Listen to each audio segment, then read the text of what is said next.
윤석열 대통령 측이 기자회견을 통해 내란 혐의를 부인하고 나섰습니다. 윤 대통령이 헌법재판소가 발송한 탄핵 심판 서류도 받지 않고 있는 가운데 공수처는 오늘 윤 대통령에게 2차 출석 요구서를 보낼 걸로 보입니다. 자세한 내용 최수영 정치평론가, 김성환 시사평론가 두 분과 함께 짚어보겠습니다. 어서 오세요. 네, 안녕하세요. 예, 안녕하십니까. 말씀드린 것처럼 윤석열 대통령 측이 입장을 밝혔습니다. 석동현 변호사가 체포의 채자도 말한 적이 없다라고 하면서 또 예고하고 실행하는 내란이 어디 있겠냐라고 얘기를 했는데 일단 이 발언 어떻게 들어보셨습니까? 그러니까 대통령이 이제 곧 시작될 이제 그 헌법재판소 심리 과정에서 어떻게 방어할지, 어떻게 변론 전략을 펼칠지 저는 보여준 예고편이라고 생각을 합니다. 그러니까 이번에 핵심 쟁점은 이겁니다.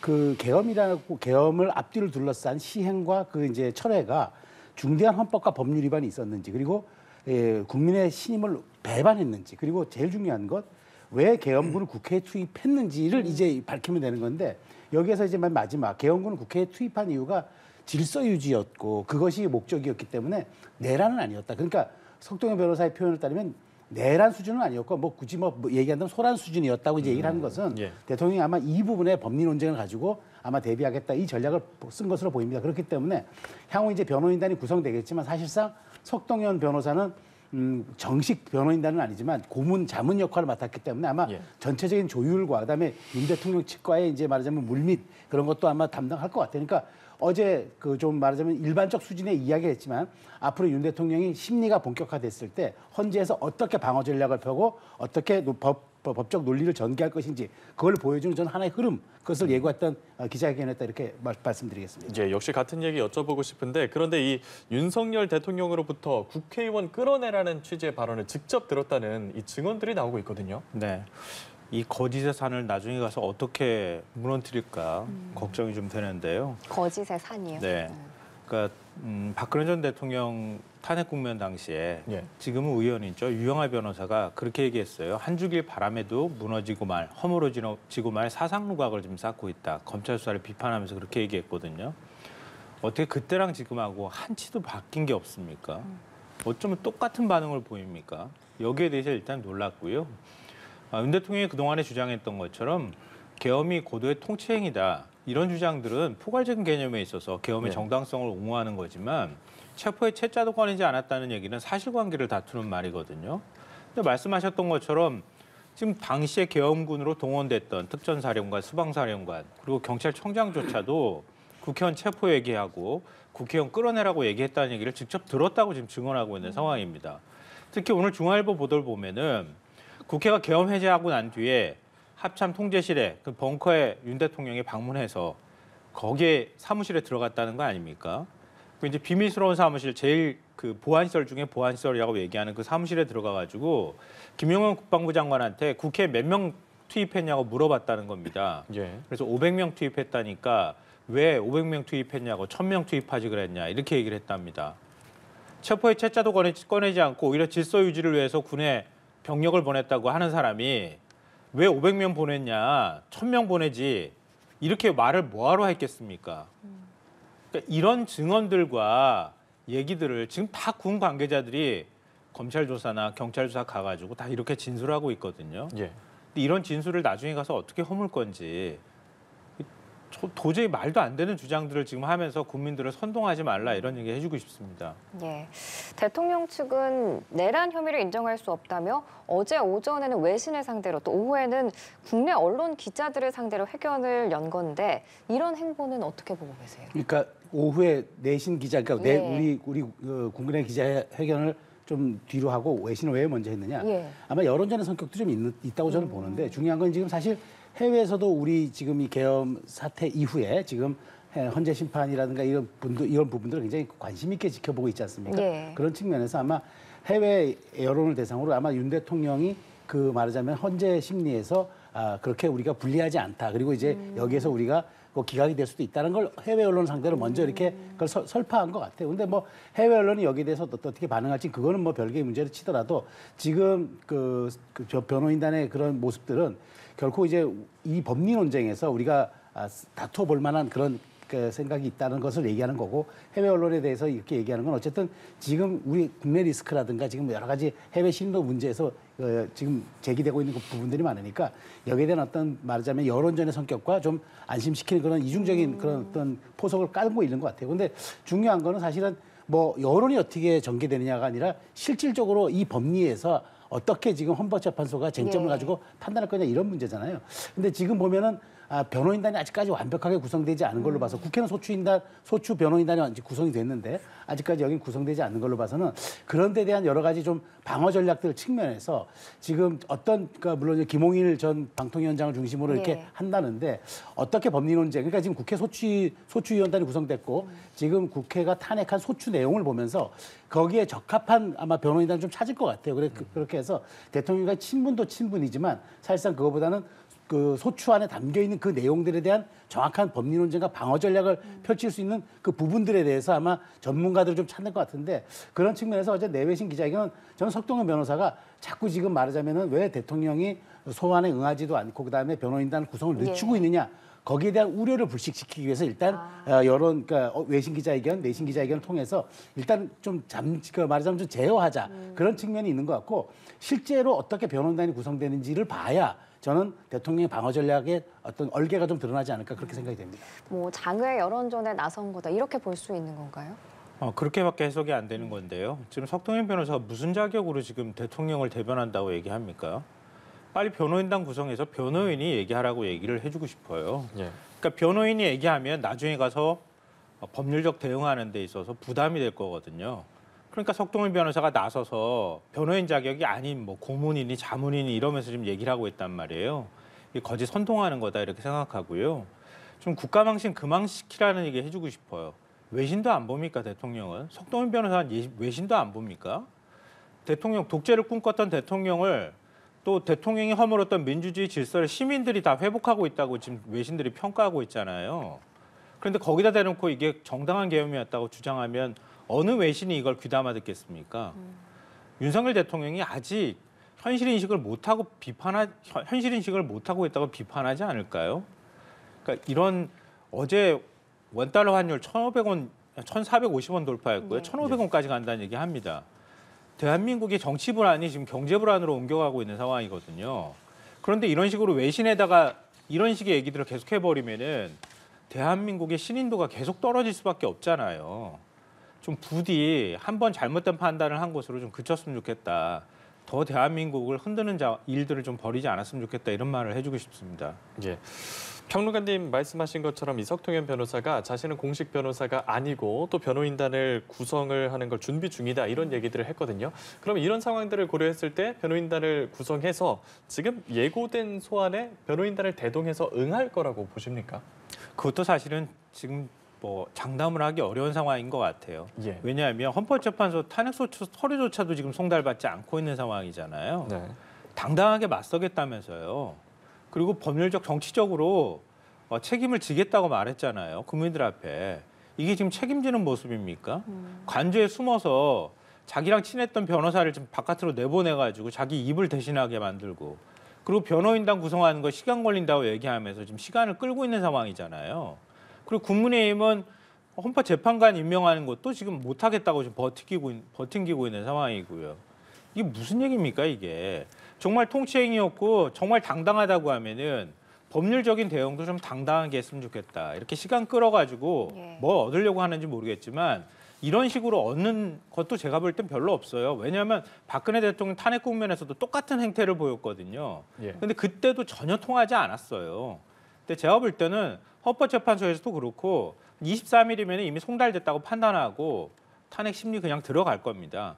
검찰 수사가 지금 윤 대통령 측이 이렇게 한다 그래가지고 검찰이나 경찰이나 그리고 공수처 수사가 이것 때문에 뭐 위축되거나 안 할 것도 아니라고 생각해요. 차라리 막기 어렵다고 하면 솔직하게 인정하든가 아니면 거기에 대해서 당당하게 자신의 태도를 좀 정하는 게 맞다 이렇게 생각합니다. 예, 그렇습니다. 윤 대통령에게 보낸 서류가 수취인 부재 등의 이유로 반송까지 되고 있는 상황에서 지금 현재는 서류 전달된 걸로 간주하고 재판 절차 진행하겠다라고 얘기했거든요. 여기에는 어떻게 대응을 할까요? 그러니까 제가 보기에 지금 용산 대통령실이라든가 대통령 측 변호인단의 지금 대응이 저는 단순한 시간 끌기로는 생각하지 않아요. 왜냐하면 지금 뭐 이게 시간 끈다고 해결될 문제도 아니고 그렇다고 뭐 탄핵 그 현재 심리가 180일 이내로 정해져 있는 상황에서 뭐 시간을 끝나도 얼마나 큰 의미가 있겠습니까? 제가 보기에는 지금 수사기관들이 수사 속도를 내면서 지금 주요 관련자들이 다 지금 체포가 되고 구금이 돼 있잖아요. 구속 상태. 지금 언론을 통해서 연일 그 사람들의 진술들이 나오고 있어요. 대통령이 탄핵 소추라는 일종의 정치적인 지금 말하자면 지금 징계를 받고는 있지만 실제로 대통령도 법리 논쟁에 있어서는 피고인 한 사람으로서 방어권을 행사할 수 있는 국민적 권한이 있는 건 분명하잖아요. 예. 방어권 측면에서 주요 관련자들의 진술이 어떻게 나오는지를 보고 아마 이 대응 전략을 보고 아마 좀 변호인단과 상의해서 대응하기. 김성환 평론가 얘기했지만 실제로 지금 뭐 계속적인 이제 얘기가 나오는데 먼저 얘기를 꺼냈다가는 나중에 거짓말 논란 혹은 이제 그 이제 일종의 증거에서도 좀 불리해질 수도 있으니까 그런 측면에서 관련자들이 기억에 의존하거나 아니면 자신들의 뭐 그 타임라인에 의존해서 진술들을 할 텐데 그게 잘못됐거나 그게 보고 이렇게 그러면 내가 이건 대응해야 되겠다 이런 방어권 전략 차원에서 조금 더디게 가고 그다음에 심사숙고해서 지금 변호인단의 전략을 짠다고 봐야지. 아니 사실 이거 뭐 서류 안 받고 해가지고 일주일 버티겠습니까? 열흘 버티겠습니까? 그래서 제가 보기에 그 시간 끌기라 어쨌든 지금 그 외부로 보기에는 시간이 지연되니까 시간 끌기라는 의혹은 받을 수 있습니다만 아마 방어권 차원에서 어떻게 주요 관련자들이 진술이 나오는 걸 보고 우리가 대응하겠다 그런 좀 변호 전략을 구상하는 측면으로 이해하면 될 것 같다 그런 생각이 듭니다. 네, 한편 어제 임시 국무회의에서 한덕수 권한대행이 6개 법안의 거부권을 행사했습니다. 이제 남은 2개의 특검법에 대한 선택에 관심이 쏠리는데 김건희 여사 특검법이랑 내란 특검법이죠. 이 한 권한대행이 어떤 선택을 할 거라고 예상할 수 있을까요? 전 거부권을 선택하지 않을 거라고 생각하고요. 하지 않을 거다 이렇게 보시는 거죠? 안아야 된다고 또 생각합니다. 예. 그리고 오늘이라도 법안 공포해야 된다고 생각합니다. 왜냐하면요. 한덕수 권한대행이 국회 가가지고 계엄 그 국무회의 당시 일들을 얘기했었잖아요. 그럴 때 민주당 의원도 지적했던 것처럼 계엄이 선포되기 위해서는 국무회의를 열어야 되잖아요. 예. 국무회의 심의 절차를 거쳐야 하는데 당시에 그 국무위원들이 다 모일 수 있도록 일단 회의 정족수가 될 수 있도록 시간들을 기다려줬다는 거잖아요. 근데 한덕수 총리는 뭐라고 설명했냐면은 대통령의 계엄 선포를 막기 위해서 국무회의를 열었다는 식으로 설명을 했어요. 거꾸로 설명한 거예요. 그리고 마치 다 반대한 것처럼 얼버무렸고요.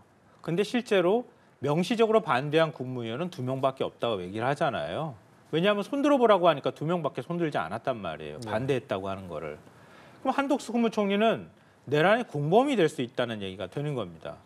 그럼 내란이 공범이 될 수 있는 사람, 공범이 될 수 있는 피의자가 내란을 수사하겠다고 하는 내란 특검을 거부한다? 그거 어떻게 설명해야 될까요?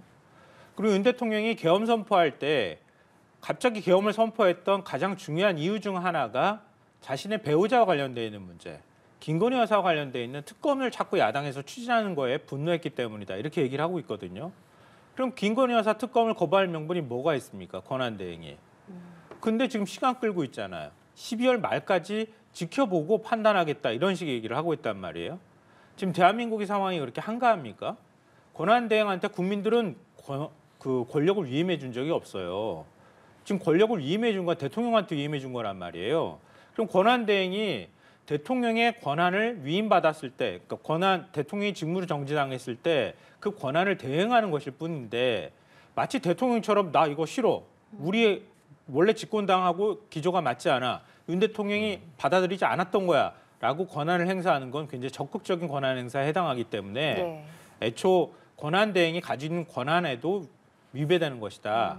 개인적으로 그렇게 생각하고요. 앞서 말씀드렸던 그런 차원에서라도 시간 끌게 하지 말고 지금 당장이라도 공포해야 된다 이렇게 생각합니다. 예, 김성환 시사평론가님도 그렇고 민주당도 이 2개 특검법 조속히 공포해야 한다 이렇게 촉구를 하고 있거든요. 한 권한대행은 여기서 어떤 선택을 하게 될까요? 그러니까 지금 말씀하신 대로 대통령 권한대행에 어디까지 권한이 있는지에 대해서 헌법이나 법률에 명시된 게 없어서 애매한 지점이 있어요. 어저께 맞습니다. 거부권을 행사한 거는 정책적 부분이었고 또 총리로서 이 부분은 계속 법안이 올라갈 때마다 거부권 행사했기 때문에 본인이 총리로서 대통령에게 거부권 행사해달라고 했던 법안이니까 정책에 관련된 거고 또 나중에 또 민주당이 집권했을 때라도 이런 법안들은 스스로 부담되는 그런 굉장히 측면이 있기 때문에 아마 민주당도 크게 반발하지 않을 것을 예상해서 오늘 이게 어제 그 거부권을 행사했습니다. 그런데 내란 특검법과 김건희 여사 특검법은 좀 다른 성격이겠죠. 네. 그래서 저는 이렇게 봅니다.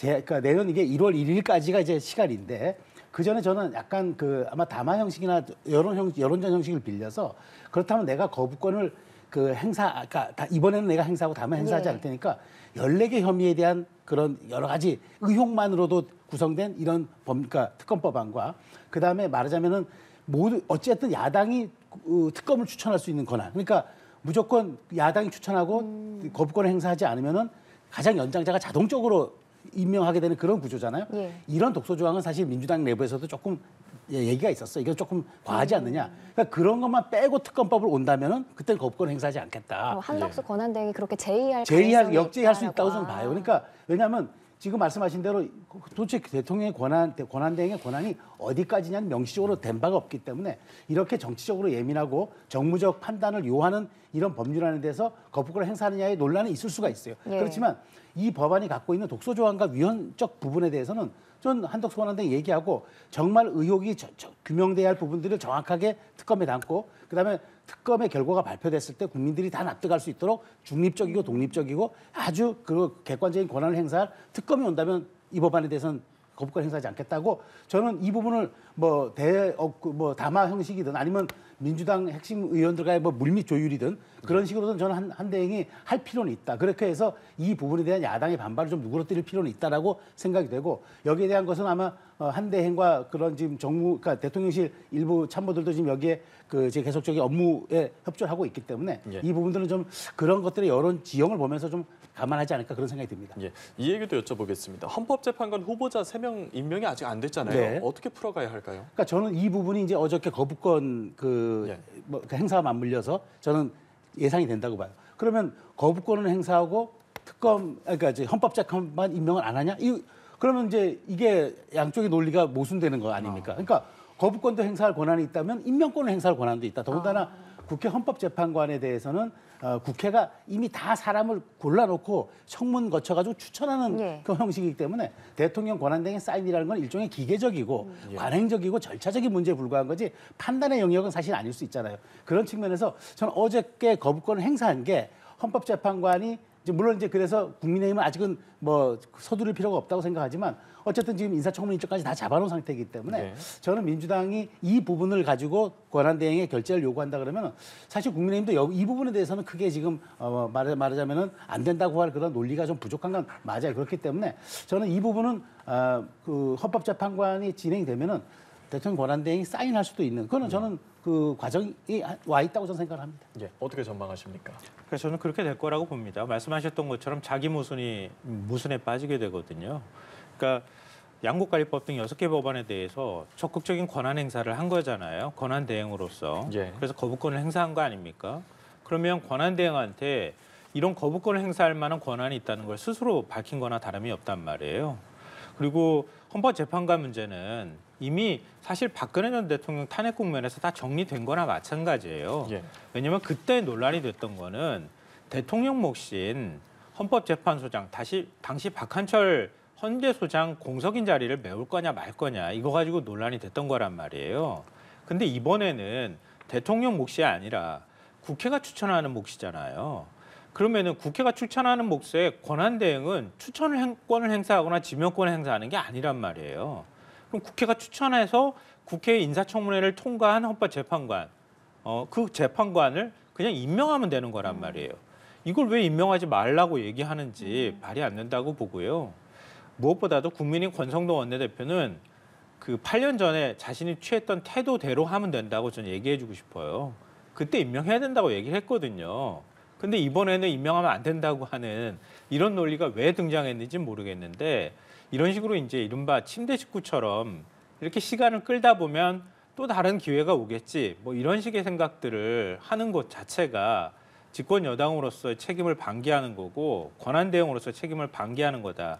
눈치 그만 보고 권한대행으로서 이 다급한 상황에서 신속하게 결단을 내려야 된다 이렇게 생각합니다. 예, 알겠습니다. 오늘 두 분 말씀은 여기까지 듣겠습니다. 최수영 정치평론가, 김성환 시사평론가 두 분과 함께했습니다. 고맙습니다. 네.